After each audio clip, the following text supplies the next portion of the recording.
trade and investment has changed greatly since the fall of the USSR. These changes in trade had a positive impact on not only America, but also the countries that were closed off by the Iron Curtain. In early years after the fall of communism, Western investment in previous communist nations was great, but more recent trends and studies show that these countries are rapidly growing in their ability to export and even invest in Western economies. One example of a country that has risen in world economy since the fall of communism is South Korea. It is now a world leader in exporting electronics, music, and beauty products.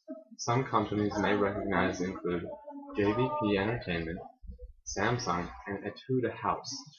Though at the moment these may not all be widely recognized in the United States, their influence on Western culture is growing quite rapidly.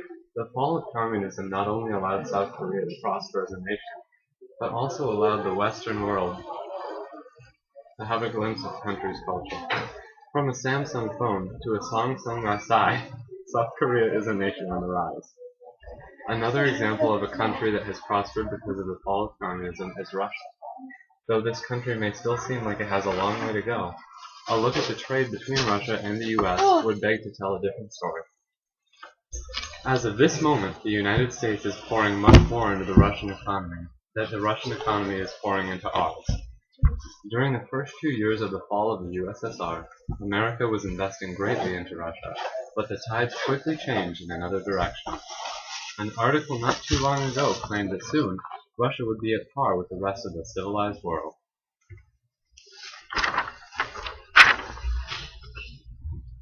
Last, an example of a country that decided to keep the curtains up around their country, and how it has helped them in any way. North Korea. Because of North Korea's communist state, they have been closed off from the outside world. It is like they have become their own world. People who are able to escape from North Korea are always uneducated and brainwashed into thinking that the outside world is so much more terrible than their lives in North Korea. There is a lack of knowledge in this country that causes many people to remain ill of sicknesses.